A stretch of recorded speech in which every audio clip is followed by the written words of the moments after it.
أعوذ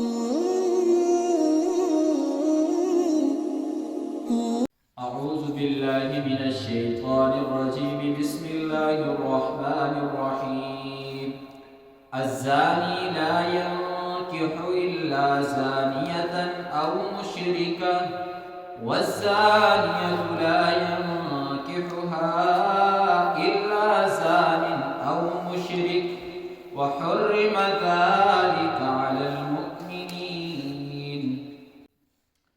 اس سے پہلے والی آیت کریمہ کے اندر زنا کی سزا کا بیان گزرا کہ غیر شادی شدہ مرد اور عورت دونوں کو 100 کوڑے لگائے جائیں اور سارے کے سارے مجمع کے سامنے لگائے جائیں اور ان کو یہ کوڑے مارنے کے اندر تمہیں رحم نہ آئے، بالکل بھی رحم نہیں کرنا.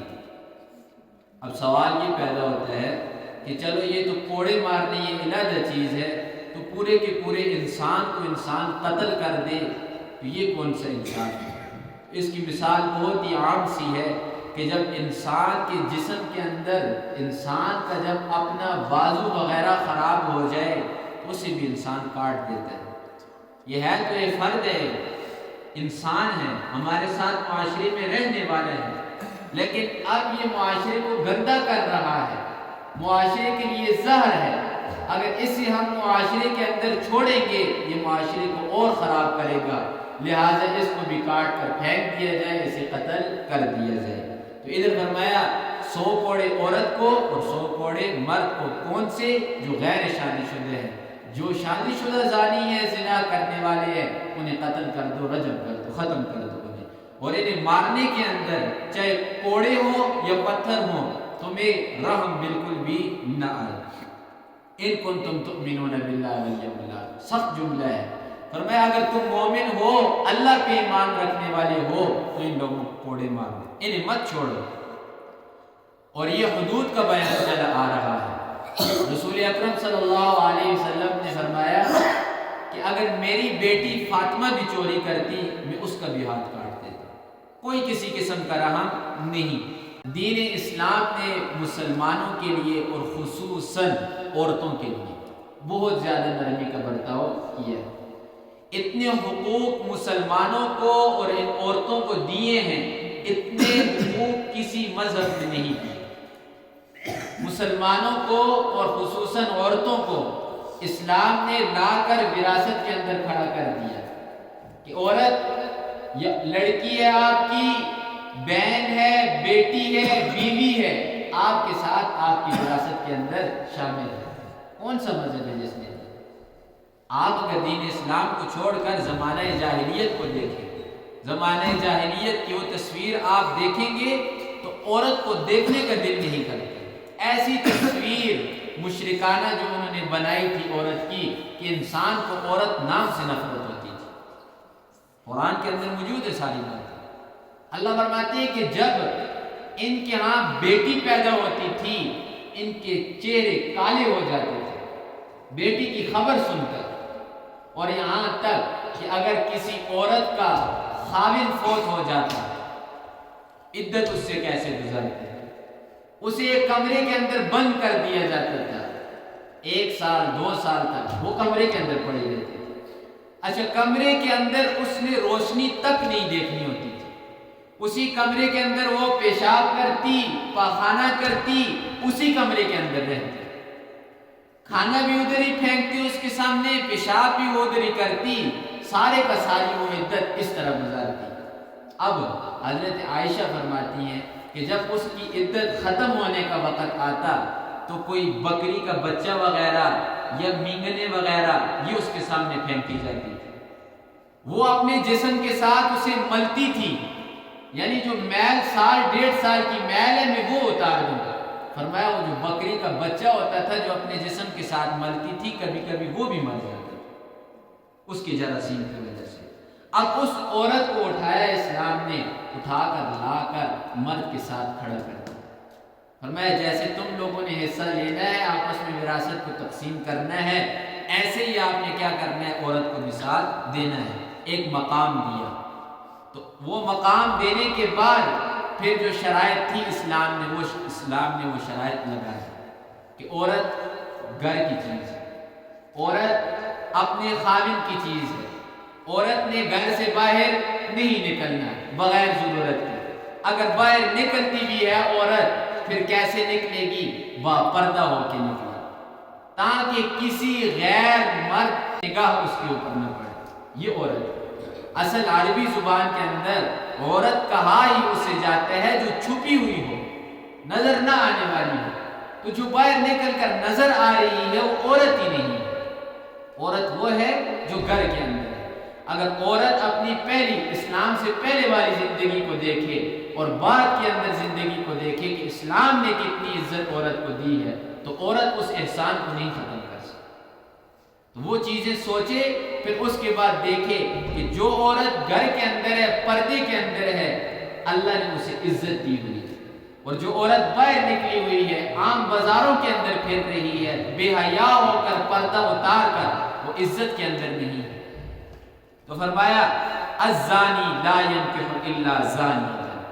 اب یہ تمہیدی بات سمجھنے کے بعد آگے اللہ فرماتے ہیں الزانی، زنا کرنے والا مرد، لا ينکح، وہ نکاح نہیں کرتا یا اس کے نکاح کے اندر نہیں آتی، الا زانیۃ او مشرک، زانیہ عورت یا مشرک عورت، کافر عورت۔ زانی مرد ہے، زنا کرنے کی اسے عادت ہے، توبہ اس نے نہیں کی ہوئی، اب اس کے جو نکاح کے اندر آئے گی یا تو کافر عورت آئے گی یا مشرک عورت آئے گی، ایک مشرک عورت آئے گی یا زانی عورت آئے گی۔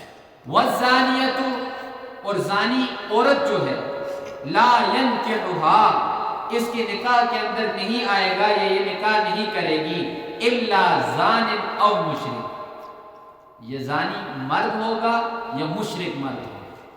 عورت تو مومن ہے، کلمہ پڑھا ہوا ہے، لیکن خود اگر زنا کر رہی ہے، زنا کے اوپر عادت ہے، توبہ نہیں کی ہوئی، اب جب یہ نکاح کرے گی تو اس کے نکاح کے اندر بھی زانی مرد آئے گا یا مشرک مرد آئے گا۔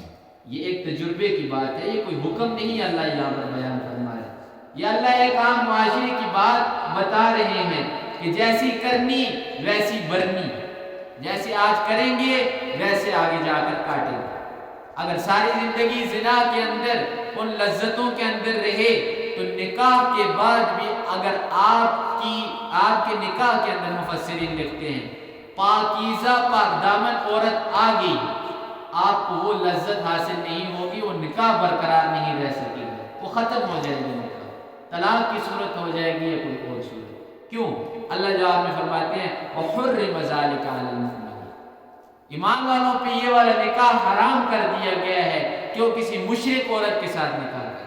مشرک عورت کے ساتھ مومن کو نکاح کرنے کی بالکل بھی اجازت نہیں، اگرچہ وہ حسین و جمیل ہے، خاندان کی ہے، کوئی بھی چیز ہے، لیکن مشرک ہے، شرک کرنے والی ہے، آپ کسی صورت میں اس کے ساتھ نکاح نہیں کر سکتے۔